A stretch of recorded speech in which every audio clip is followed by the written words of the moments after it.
정말 놀라운 일이 일어났습니다. 도쿄를 뒤흔든 끔찍한 대지진이 사람들을 공포에 빠뜨렸다고 하는데요.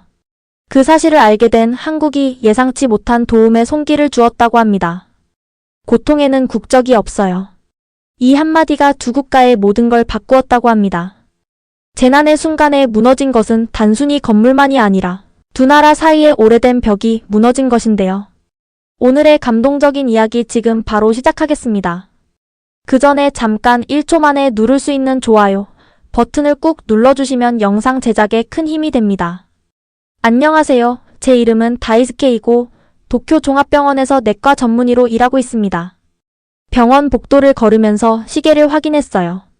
아침 7시 30분이었죠. 12년 동안 이곳에서 일하다 보니 이 하얀 벽들이 이제는 너무 익숙해졌어요. 안녕하세요, 타나카 선생님. 안내 데스크를 지나가자 간호사들이 인사를 건넵니다. 저는 미소로 답하며 고개를 끄덕였죠. 제 하루는 익숙한 리듬으로 흘러갑니다. 먼저 어제의 환자들을 체크하고 그 다음 새 환자들을 진료하죠. 나중에는 검사 결과를 검토하고 의료 차트를 업데이트하는 일정이 기다리고 있었어요. 첫 번째 환자 방에 들어갔습니다. 야마다 씨는 심장약을 확인해야 했죠. 청진기로 그의 심장 소리를 듣고 있을 때 컵 속에 물이 살짝 흔들리는 걸 발견했어요. 이상하다고 생각했죠.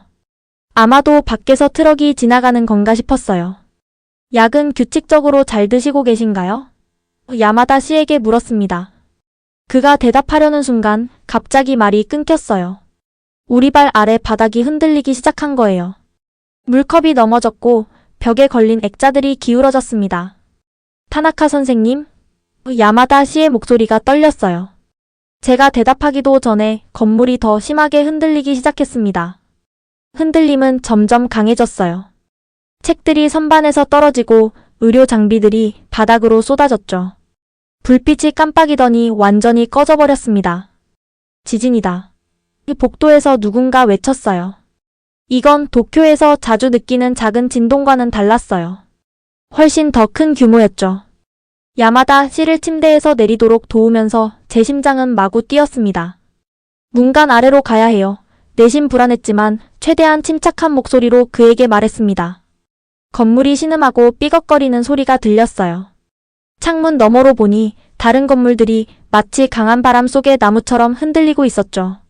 어딘가에서 유리가 깨지는 소리가 들렸습니다. 비상등이 깜빡이며 켜지더니 방 안에 기묘한 붉은 빛을 드리웠어요. 모든 의료진은 비상 스테이션으로 보고하세요. 병원 스피커 시스템을 통해 안내 방송이 울려 퍼졌습니다. 이게 무슨 뜻인지 알았어요. 1년에 2번씩 연습하던 재난 계획이 이제 현실이 된 거죠. 야마다 씨를 문간에 안전하게 위치시킨 후 저는 복도로 뛰쳐나갔어요. 환자들이 방에서 울부짖고 간호사들은 스스로 걸을 수 없는 사람들을 도우며 빠르게 움직이고 있었죠. 영원처럼 느껴졌지만 아마 2분 정도 흔들림이 계속된 후에야 마침내 멈췄어요. 그 후에 침묵이 이상하게 느껴졌는데 멀리서 들려오는 사이렌 소리가 그 침묵을 깨뜨렸죠. 타나카 선생님. 그 복도 저편에서 기무라 원장님이 저를 불렀어요. 그의 하얀 가운에는 검은 얼룩이 묻어 있었습니다. 피었어요.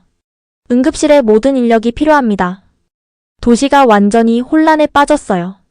엘리베이터는 안전하지 않아서 계단으로 12층을 내려갔습니다. 지나치는 각 층마다 더 많은 피해가 보였어요. 깨진 창문들, 금이 간 벽들, 바닥에 떨어진 천장 타일들이 눈에 띄었죠. 마침내 1층에 도착해 비상구를 통해 밖으로 나왔을 때 바깥 광경에 숨이 멎을 뻔했어요. 제가 알던 도쿄는 완전히 변해버렸죠. 건물들은 불가능한 각도로 기울어져 있었고 일부는 콘크리트와 뒤틀린 금속 더미로 완전히 무너져 내렸어요. 공기 중에 먼지가 가득해 숨쉬기가 힘들었죠. 사람들은 거리를 방황하고 있었는데 일부는 피를 흘리고 많은 이들이 울면서 모두 길을 잃은 듯한 표정이었습니다. 제 질서정연했던 세계는 몇 분 만에 산산조각이 났어요. 주차장에 응급처치소를 설치하고 있어요. 기무라 원장이 간호사들이 이미 응급침대를 펼치고 있는 곳을 가리키며 말했습니다. 병원 건물은 안전하지 않아요. 저는 깊게 숨을 들이쉬고 제 역할에 임했습니다. 이런 상황을 위해 훈련받았지만 그 규모는 제가 상상했던 것을 훨씬 넘어섰어요. 의료용품을 밖으로 나르는 일을 도왔죠. 우리는 부상 유형에 따라 구역을 나눴습니다. 중증, 심각, 경상. 더 많은 부상자들이 도착하면서 구급차 사이렌 소리는 점점 더 커졌어요. 시간은 부러진 뼈, 출혈 상처, 공포에 질린 얼굴들의 흐릿한 연속 속에서 흘러갔습니다. 제 하얀 가운은 피와 먼지로 얼룩졌고 공기 중에 먼지 때문에 목이 타는 듯 했어요. 하지만 저는 계속 일했습니다. 한 환자, 또 다른 환자, 그리고 또 다른 환자를 돌보면서요. 밤이 되자 재난의 진정한 규모가 분명해졌어요. 이 지진은 도쿄를 황폐화시켰습니다. 어둠이 내리자 병원 발전기가 희미한 불빛을 제공했어요. 그 거친 불빛 아래서 동료들의 얼굴에 묻어있는 피로가 보였습니다. 우리는 쉬지 않고 일해왔지만 환자의 흐름은 줄어들지 않았어요. 밤늦게 잠시 물을 마시기 위해 자리를 비웠습니다. 피로 때문에 제 손이 떨렸어요. 별들을 올려다봤는데 도시 불빛이 꺼져서 별이 잘 보였습니다. 도쿄는 여러 곳에서 불이 타오르는 것 외에는 어둠에 잠겨 있었어요. 선생님 필요합니다. 간호사가 부르자 저는 다시 일터로 돌아갔습니다. 새벽이 오기 직전 무언가 변화가 생겼어요. 낯선 억양으로 일본어를 말하는 새로운 목소리들이 들려왔죠. 제가 꿰매고 있던 상처에서 고개를 들어보니 밝은 주황색 조끼를 입은 사람들이 트럭에서 장비를 내리고 있었습니다. 조끼에는 한국어가 써 있었어요. 한 여성이 제게 다가왔습니다. 그녀의 얼굴에는 피로가 보였지만 동시에 결연함도 느껴졌어요. 저는 서울 긴급대응팀의 유진 의사입니다. 그녀가 조심스러운 일본어로 말했습니다. 도움을 드리러 왔습니다. 저는 그녀를 바라보며 뭐라고 말해야 할지 몰랐어요. 한국에서 온 도움이라니? 한편으로는 안도감이 들었습니다. 우리는 정말 더 많은 인력이 절실했으니까요. 하지만 다른 한편으로는 자존심이나 부끄러움 같은 감정도 느껴졌어요. 일본은 자국의 재난을 스스로 처리할 수 있어야 하지 않을까요? 제가 대답하기도 전에 더 많은 구급차가 도착했습니다. 망설일 시간은 지나갔어요. 도움이 필요한 사람들이 너무 많았죠. 감사합니다. 마침내 말했습니다. 모든 도움이 필요한 상황입니다. 한국팀이 효율적으로 장비를 설치하는 모습을 지켜보며 저는 제 세계가 여러 면에서 변했다는 것을 깨달았어요. 지진은 단지 건물만 무너뜨린 게 아니었습니다. 중요한 것이 무엇인지에 대한 제 이해를 깨뜨린 거죠. 이 위기의 순간에 국가를 나누는 지도상의 선은 도움의 손길을 내미는 것보다 훨씬 덜 중요해 보였습니다. 지진이 일어난 지 사흘이 지났는데 야외 의료 스테이션에 설치한 작은 거울 속의 내 모습을 거의 알아볼 수 없었어요. 내 얼굴은 먼지와 수면 부족으로 잿빛이 되어 있었죠. 눈 밑에는 마치 멍이 든 것처럼 짙은 다크서클이 내려앉아 있었고요. 플라스틱 물병에서 물을 얼굴에 끼얹어 봤지만 피로를 씻어내기엔 역부족이었습니다. 병원 주차장은 즉석 응급센터로 변모해 있었어요. 머리 위로는 봄비를 막기 위해 파란 방수천이 펼쳐져 있었죠. 간이 침대 열에는 골절상부터 심각한 내부 손상까지 다양한 부상을 입은 환자들이 누워 있었어요. 공기 중에는 소독약 냄새, 피 냄새, 그리고 이제 도쿄의 모든 것을 덮고 있는 듯한 먼지 냄새가 감돌았습니다. 지진이 발생한 이후 저는 거의 잠을 자지 못했어요. 우리 모두 그랬죠. 일본 의사들과 간호사들은 어제 도착한 한국 의료팀과 함께 일하고 있었습니다. 처음에 저는 그들과 거리를 두고 있었어요. 너무 바빠서 그렇다고 스스로에게 말했지만 마음 깊은 곳에서는 그들의 도움이 필요하다는 사실이 불편했던 거죠. 유진 박사가 제가 고관절이 부러진 노인 여성을 진찰하는 동안 다가왔어요. 타나카 박사님, 며칠 동안 주무시지 않은 것 같네요. 그녀가 말했습니다. 괜찮아요. 저는 재빨리 대답했죠. 우리는 응급 상황을 처리하는 우리만의 방식이 있어요. 이 말을 하면서도 얼마나 어리석게 들리는지 알고 있었어요. 우리 주변에는 환자가 의료진보다 수백 명이나 더 많았습니다. 장비는 부족해지고 있었고 중요한 기계에 전력을 공급하는 발전기도 곧 연료가 떨어질 상황이었죠. 유진 박사는 저와 논쟁하지 않았어요. 대신 그녀는 내 환자 옆에 무릎을 꿇고 붕대를 교체하는 것을 도왔습니다. 그녀의 움직임은 빠르고 능숙했어요. 간단한 일본어와 한국어 단어를 섞어 노인 여성에게 부드럽게 말했고 어떻게든 환자의 고통에도 불구하고 미소를 짓게 만들었습니다. 작업을 마친 후 유진 박사는 제게 단백질바와 물병을 건넸어요. 드세요. 그녀가 간단히 말했습니다. 의사도 음식이 필요해요. 거절하고 싶었지만 제 배에서 크게 꼬르륵 소리가 났어요. 저는 작게 고개를 끄덕이며 음식을 받았습니다. 먹으면서 서울에서 가져온 장비로 추가 의료 텐트를 설치하는 한국팀을 지켜봤어요. 그들은 목적을 가지고 조직적으로 움직이며 가능한 에너지를 절약하고 있었습니다. 갑자기 또 다른 여진이 일어났어요. 땅이 우리 발밑에서 흔들리며 부상당한 환자들에게 공포의 물결을 보냈습니다. 일부는 소리를 질렀고 다른 이들은 조용히 기도했어요. 한국과 일본 의료팀은 즉시 장비를 안정시키고 환자들을 안심시켰습니다. 아무도 당황하지 않았어요. 이 순간 저는 누가 한국인이고 누가 일본인인지 구별할 수 없었습니다. 우리는 그저 다른 사람들을 돕는 사람들일 뿐이었어요. 흔들림이 멈추자 유진 박사가 다시 저를 찾았어요. 2020년 서울 건물 붕괴 때 저희는 압계 부상을 치료하는 특별한 기술을 배웠어요. 그녀가 설명하며 손상을 줄이기 위해 환자의 사지를 배치하는 방법을 보여줬습니다. 여기 환자들에게도 도움이 될 것 같아요. 저는 주에 깊게 지켜보고 다음 환자에게 그녀의 방법을 시도했어요. 제가 하던 방식보다 더 잘 작동했습니다. 제 자존심은 그녀의 도움을 무시하고 싶었지만 의사로서의 저는 지식의 출처보다 환자 치료가 더 중요하다는 것을 알고 있었어요. 일주일이 끝날 무렵 우리 두 팀은 리듬을 찾아갔습니다. 한국 의사들은 우리에게 없는 지진 부상에 대한 경험이 있었어요. 그들은 제한된 의료용품을 더 효율적으로 사용하는 방법을 보여주었고 그 대가로 우리는 그들이 도쿄를 다니고 지역 공무원들과 소통하는 것을 도왔습니다. 어느 날 밤 마침내 짧은 휴식을 취하면서 저는 유진 박사 옆에 앉게 되었어요. 우리는 둘 다 종이컵에 담긴 미지근한 차를 마시며 변해버린 도쿄 스카이라인 위로 지는 해를 바라보고 있었습니다. 왜 우리를 도우러 왔나요? 저는 조용히 물었어요. 한국과 일본은 항상 최고의 관계를 유지하는 것은 아니잖아요. 그녀는 생각에 잠긴 표정으로 저를 바라봤어요. 재난은 정치나 역사를 신경 쓰지 않아요. 그녀가 말했습니다. 고통에는 국적이 없어요. 그녀의 단순한 말이 저에게 깊이 와닿았습니다. 처음에 그들의 도움을 받아들이기를 망설였던 제 모습이 떠올랐어요. 이렇게 많은 생명이 위태로운 상황에서 그런 생각이 얼마나 어리석게 느껴지는지요. 그날 밤 저는 마침내 유진 박사가 제 환자들을 돌보는 동안 4시간 동안 잠을 잘 수 있었어요. 깨어났을 때 저는 피로와 슬픔 속에서도 새로운 감정을 느꼈습니다.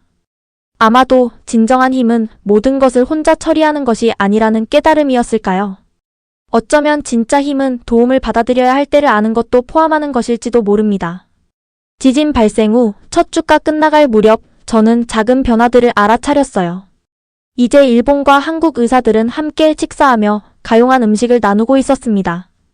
회진을 위해 혼합팀을 만들었고 누군가 우리 의료 스테이션을 위해 일본어와 한국어로 된 손으로 그린 표지판을 만들었어요. 우리의 공동 작업을 둘러보며 저는 지진이 건물뿐만 아니라 더 많은 것을 무너뜨렸다는 것을 깨달았습니다.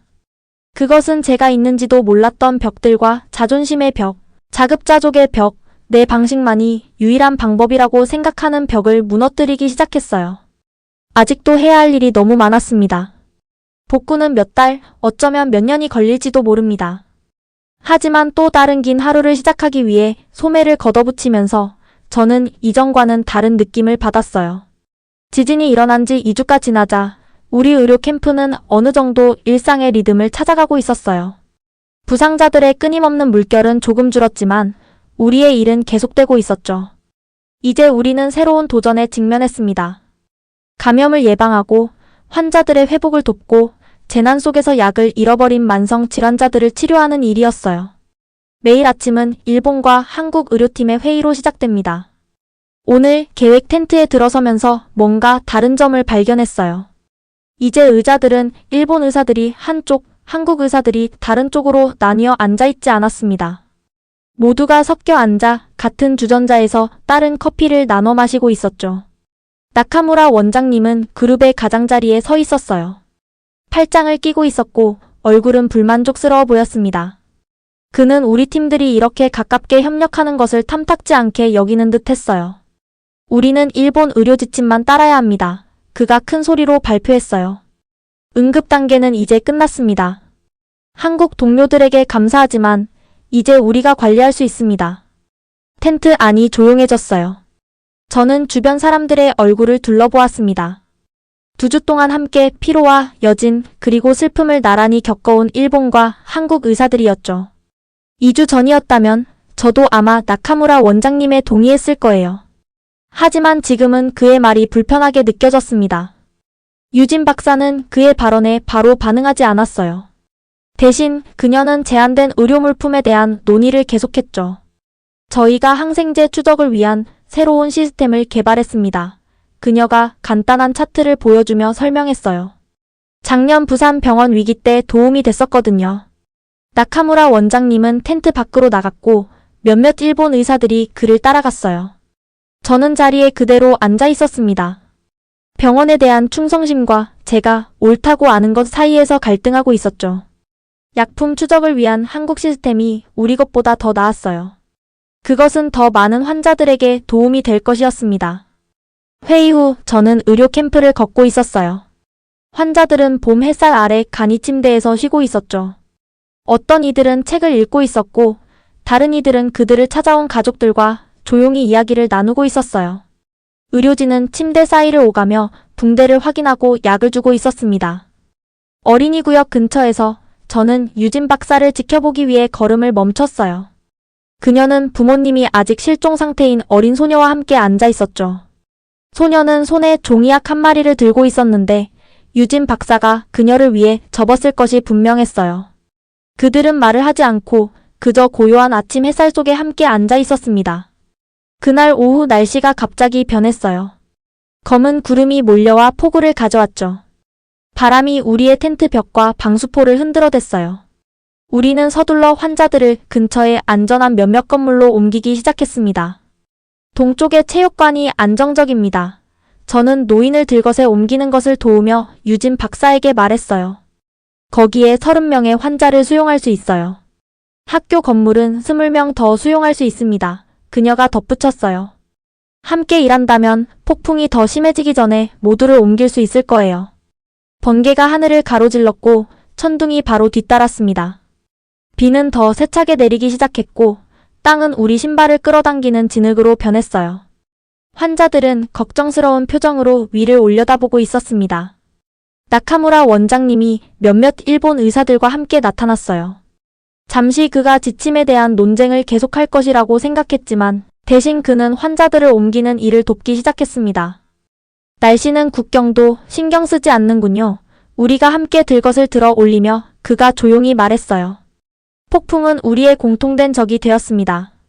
일본과 한국 의사들은 줄을 서서 의료 장비를 체육관으로 손에서 손으로 전달했어요. 양국의 간호사들은 겁에 질린 아이들을 달래줬죠. 환자들을 안전하고 건조하게 지키려는 급박함 속에서 모두가 의견 차이를 잊었습니다. 자정쯤 폭풍의 최악의 상황은 지나갔어요. 우리 환자들은 임시 대피소에 안전하게 있었습니다. 젖으면 안 되는 의료 장비들은 보호되고 있었죠. 의사와 간호사 팀들은 교대로 쉬면서 다른 이들은 근무를 계속했습니다. 저는 조용한 구석을 찾아 접이식 의자에 무겁게 앉았어요. 들고 나르느라 근육이 아팠습니다. 비에 젖은 옷은 아직도 축축했죠. 하지만 내 안에서 뭔가 다른 느낌이 들었어요. 예전에 제가 의학, 일본인으로서의 정체성, 도움을 받아들이는 것에 대해 쌓아 올렸던 벽들, 그 벽들은 도쿄의 많은 건물들처럼 무너져 내렸습니다. 유진 박사가 뜨거운 차 2잔을 가지고 나타났어요. 그녀는 말없이 한 잔을 제게 건넸습니다. 우리는 함께 앉아 비가 지붕 위에서 부드럽게 두드리는 소리를 들으며 쉬고 있었어요. 내일은 모든 것을 다시 정리해야 할 것 같네요. 저는 마침내 말을 꺼냈습니다. 네, 그녀가 동의했어요. 하지만 일본 팀과 한국 팀으로서가 아니라 그저 의사로서요. 저는 고개를 끄덕이며 그녀의 말뜻을 이해했어요. 한때 그렇게 중요해 보였던 라벨들은 이제 희미해졌습니다. 그 자리에는 새로운 것이 생겼어요. 공유된 목적과 상호 존중 위에 세워진 연결고리였죠. 지진 발생 3주 후 한 기자가 우리 의료 캠프를 방문했습니다. 그녀는 사진을 찍고 우리가 어떻게 운영하는지에 대해 질문했어요. 그녀는 특히 일본과 한국 팀이 어떻게 함께 일하는지에 관심이 많아 보였습니다. 이런 협력은 흔치 않은데요. 그녀가 말했어요. 보통은 더 많은 장벽이 있잖아요. 저는 어떻게 대답할지 생각했습니다. 3주 전이었다면 저는 다른 대답을 했을 거예요. 지금 저는 우리의 혼합된 의료 캠프를 둘러보았습니다. 함께하는 식사, 혼합된 치료 접근법, 위기를 통해 자라난 우정을 말이죠. 재난은 많은 것을 부숩니다. 저는 그녀에게 말했어요. 건물, 도로, 일상생활이요. 하지만 때로는 사람들 사이의 벽도 무너뜨리죠. 그리고 그 무너짐이 더 나은 것을 만드는데 이어질 수 있어요.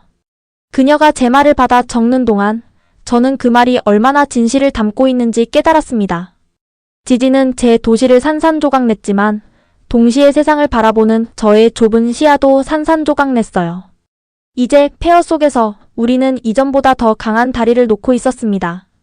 도쿄 대지진이 발생한 지 2년이 지났습니다. 도시도 변했고 저도 변했어요. 대부분의 건물들은 다시 세워졌고 부서진 도로는 새 도로로 교체되었죠. 많은 사람들에게 일상이 돌아왔지만 우리 모두는 그 힘들었던 날들의 기억을 간직하고 있습니다. 저는 도쿄 종합병원의 새 사무실 창가에 서 있었어요. 병원은 작년에 수리를 마쳤고 이제 저는 특별한 부서를 맡고 있습니다. 국제재난대응팀이죠.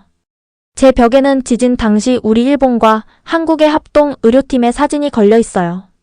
우리가 배운 것을 기억하기 위해 자주 그 사진을 보곤 합니다. 주머니 속 전화기가 진동했어요. 화면을 확인해 보니 긴급뉴스 알림이 떠 있었습니다. 한국 동부 지역의 대규모 산불 확산 중. 수천 명 대피. 응급 서비스 과부하 상태. 상세 내용을 읽으며 제 심장은 빠르게 뛰었어요. 불길이 숲을 통해 빠르게 이동하며 마을로 접근하고 있었습니다. 많은 사람들이 연기 흡입과 화상으로 고통받고 있었고 병원들은 공간과 물품이 부족한 상황이었어요. 저는 한동안 전화기를 응시했습니다. 머릿속에 여러 이미지가 스쳐 지나갔어요. 유진 박사가 특별한 치료 기술을 가르쳐주던 모습, 일본 환자들을 돕기 위해 밤새 일하던 한국 의사들, 짧은 휴식 시간에 함께 나눠 먹던 식사들. 2년 전 유진 박사의 말이 생각났습니다. 고통에는 국적이 없어요. 망설임 없이 저는 병원장에게 전화를 걸었어요. 한국에 의료팀을 보내야 합니다. 제가 말했죠. 그건 우리 책임이 아닙니다. 그가 대답했어요. 여기에도 우리가 필요한 환자들이 있잖아요. 2년 전 우리가 가장 도움이 필요할 때 그들이 우리를 도우러 왔습니다. 제가 단호하게 말했어요. 이제 우리 차례입니다. 병원장은 잠시 침묵했습니다. 그리고 한숨을 쉬었어요. 빨리 제안서를 작성해보세요. 오후에 이사회에 제출하겠습니다. 다음 2시간 동안 저는 미친 듯이 일했어요. 우리가 가져갈 수 있는 의료 물품, 연기 흡입 치료를 위한 전문 장비, 재난 대응 훈련을 받은 직원들을 목록으로 만들었습니다. 일본 환자들을 돕는 한국 의료팀의 모습이 담긴 지진 당시 사진들도 포함시켰어요.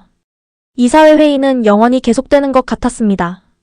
일부 위원들은 도움을 보내는 것에 반대했어요. 비용이 너무 많이 들고 우리는 일본에서의 책임이 있으며 한국과 더 가까운 다른 나라들이 대신 도와야 한다는 의견이었죠. 저는 그들 앞에 서서 제 마음을 담아 말했습니다. 2년 전 저도 같은 생각이었어요. 한국 의사들의 도움을 받고 싶지 않았습니다. 하지만 그들은 그래도 왔고 그들 덕분에 우리는 많은 생명을 구했습니다. 이제 우리는 그 친절을 돌려줄 기회가 있습니다. 한 명씩 이사회 위원들이 고개를 끄덕였어요. 저녁이 되자 저는 구호팀을 조직할 허가를 받았습니다. 사흘 후 우리 비행기는 한국에 착륙했어요. 창문을 통해 하늘을 가득 채운 연기가 보였습니다. 산의 숲은 밝은 주황색 불꽃으로 타오르고 있었어요. 지진 후 도쿄의 혼란을 떠올리게 했지만 무너진 건물 대신 불이었죠. 응급지휘센터에서 저는 익숙한 얼굴을 찾고 있었어요. 마침내 유진 박사를 봤을 때 그녀는 지쳐 보였습니다. 그녀의 의사 가운은 재와 땀으로 얼룩져 있었고 눈 아래는 다크서클이 짙었어요. 하지만 우리 일본 팀을 발견했을 때 그녀의 얼굴은 놀라움으로 밝아졌습니다. 타나카 박사님, 그녀가 제게 다가오며 말했어요. 오셨군요. 당연하죠. 저는 간단히 대답했어요. 당신들이 우리를 도왔으니 이제 우리가 당신들을 돕습니다. 긴 대화를 나눌 시간은 없었어요. 산불로 인해 모든 관심이 필요한 의료 비상 상황이 발생했습니다. 우리는 신속하게 물품을 풀고 연기 흡입으로 고통받는 사람들을 위한 치료구역을 설치했어요. 우리 팀에는 화상 전문의, 호흡기 의사, 응급 간호사들이 포함되어 있었는데 모두 돕고 싶어 자원한 사람들이었습니다. 그 일은 지진 때와는 달랐지만 똑같이 도전적이었어요. 연기로 폐가 손상된 환자들이 도착했습니다. 아이들은 두려움과 호흡 곤란으로 울었고 노인들은 산소 마스크로 힘겹게 숨을 쉬고 있었어요. 공기는 뜨거웠고 우리의 눈과 목을 태우는 재로 가득 차 있었습니다. 어느 날 밤 18시간 동안 쉬지 않고 일한 후 우리 팀은 짧은 휴식을 취했어요. 우리는 의료 텐트 밖에 앉아 물을 마시며 먼 산에서 주황빛으로 타오르는 불길을 바라보고 있었습니다. 소방관들은 건조한 숲 속에서 나무에서 나무로 뛰어오르는 불길을 통제하기 위해 지칠 줄 모르고 일하고 있었어요. 이상해요. 저는 특별히 누구를 향하지 않고 말했습니다. 지진 때 저는 한국 의사들의 도움을 받고 싶지 않았어요. 우리 스스로 해결할 수 있다고 생각했죠. 제가 틀렸습니다. 일본인 간호사가 고개를 끄덕였어요. 저도 같은 기분이었어요. 하지만 이제 여기서 도움을 줄 수 있어 기쁩니다. 다음 날은 새로운 도전이 찾아왔어요. 바람이 갑자기 방향을 바꿔 불길이 우리 의료센터를 향해 밀려왔습니다. 우리 주변의 연기가 더 짙어졌어요. 우리는 즉시 대피해야 했고 환자들을 더 안전한 장소로 이동시켜야 했습니다. 저는 유진 박사와 함께 대피를 조율했어요. 우리는 환자들을 구급차와 버스에 실었고 의료 장비는 신속하게 포장되었습니다. 모두가 함께 일했어요. 일본과 한국 의료진, 현지 자원봉사자들, 소방관들, 그리고 걸을 수 있는 일부 환자들까지도요. 다가오는 불길에서 멀어지며 운전할 때 저는 창밖으로 섞여 있는 사람들을 바라봤어요. 일본 의사들은 한국 아이들을 안고 있었고 한국 간호사들은 나이든 일본 팀원들을 도와주고 있었습니다. 이 위험한 순간에 아무도 국적을 신경 쓰지 않았어요. 일주일 후 소방관들은 마침내 산불을 통제했습니다. 위험은 지나갔어요. 우리 일본 팀은 임무를 완수하고 귀국 준비를 했습니다. 공항에서 유진 박사는 제게 작은 나무 상자를 건넸어요. 당신이 도운 환자들로부터 온 것입니다. 그녀가 설명했죠. 안에는 한국어, 일본어, 영어로 쓰인 손글씨 감사 편지들이 있었습니다. 그중 하나가 눈에 띄었어요. 당신의 친절은 바다를 건넜습니다. 우리가 필요할 때 와주셔서 감사합니다. 도쿄로 돌아가는 비행기에서 저는 무릎 위에 그 상자를 놓고 저를 여기까지 이끈 여정에 대해 생각했어요. 2년 전 저는 다른 사람이었습니다. 자부심이 강하고 마음이 닫혀 있었으며 외부인의 도움을 기꺼이 받아들이지 않았죠. 지진은 건물뿐만 아니라 가장 중요한 것이 무엇인지에 대한 제 이해도 무너뜨렸습니다.